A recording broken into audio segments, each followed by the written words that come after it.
Hi అండి, welcome to my channel. నేను మీ శ్రావణి. ఎలా ఉన్నారండి అందరూ? నేనైతే చాలా చాలా బాగున్నాను. మీరు కూడా బాగుండాలని కోరుకుంటున్నానండి. ఇవాళ అయితే నేను పన్నీర్తో పులావ్ ఎలా ప్రిపేర్ చేసుకోవాలో చూపించబోతున్నానండి.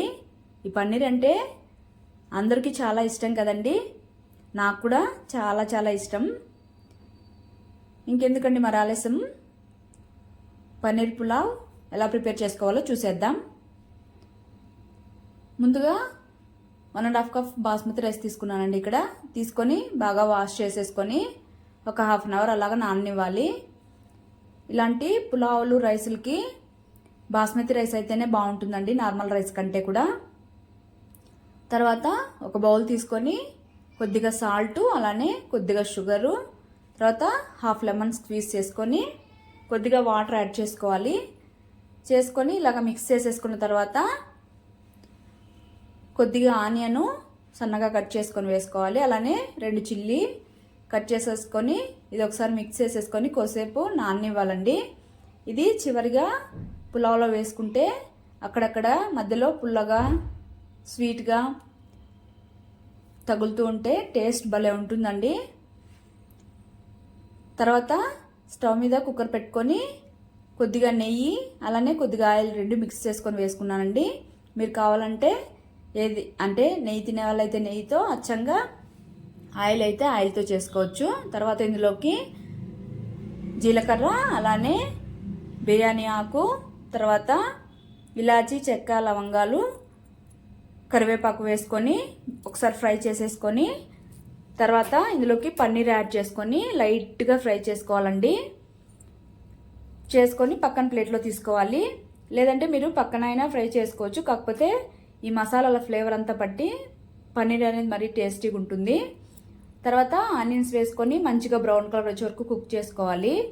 కుక్ అయిన తర్వాత 1 స్పూన్ జింజర్ గార్లిక్ పేస్ట్ వేసుకొని మంచిగా మిక్స్ చేసేసుకోవాలి. తర్వాత ఒక మీడియం సైజ్ టమాటో తీసుకొని సన్నగా కట్ చేసేసుకొని వేసుకొని ఇది కూడా బాగా గుజ్జులాగా అయ్యే వరకు మిక్స్ చేసేసుకోవాలండి. తర్వాత ఇందులోకి నేను బఠానీ వేసుకుంటున్నానండి. వద్దనుకున్న వాళ్ళైతే స్కిప్ చేయొచ్చు. వేసుకున్న తర్వాత ఒకసారి బాగా మిక్స్ చేసేసుకొని తగినంత సాల్ట్ వేసుకొని ఒకసారి బాగా మిక్స్ చేసేసుకోవాలి. తర్వాత 1/2 స్పూన్ కారం, 1/2 స్పూన్ పసుపు, అలానే 1 స్పూన్ వేయించిన జీలకర్ర పొడి వేసుకొని స్టవ్ని లో ఫ్లేమ్లో పెట్టుకొని ఒకసారి బాగా మిక్స్ చేసేసుకొని ఈ మసాలాలన్నీ ఫ్రై అయ్యే వరకు మూత పెట్టుకొని ఒక 2 మినిట్స్ కుక్ చేసుకోవాలి. చూడండి, ఇక్కడైతే కుక్ అయిపోయింది. తర్వాత ఇందులోకి గుప్పెడు కొత్తిమీర వేసుకొని ఒకసారి మిక్స్ చేసేసుకొని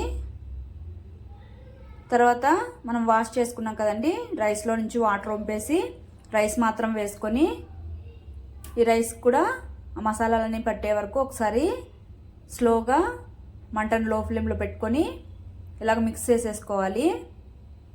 రైస్ కూడా బాగా మిక్స్ అయిపోయిన తర్వాత ఇందులోకి 2 కప్స్ మాత్రమే వాటర్ యాడ్ చేస్తున్నానండి.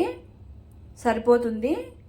మీడియం ఫ్లేమ్లో కుక్ చేస్తే బాగా కుక్ అవుతుంది, అలానే పొడి పొడిగా కూడా ఉంటుందండి.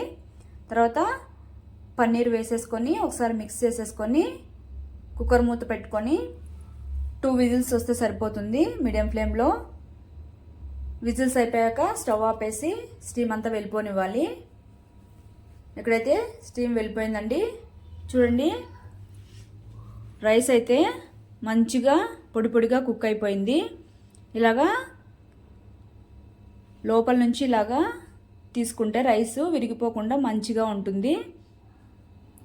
తర్వాత మనము నానబెట్టుకున్నాం కదండి ఆనియన్స్, చిల్లీ, అవి వేసేసుకొని ఒకసారి రైస్ అంతా స్లోగా మిక్స్ చేసేసుకోవాలి. ఇవైతే తినేటప్పుడు మంచి టేస్ట్ ఉంటాయండి, ఈ ఆనియన్ చిల్లీ అనేది అయితే.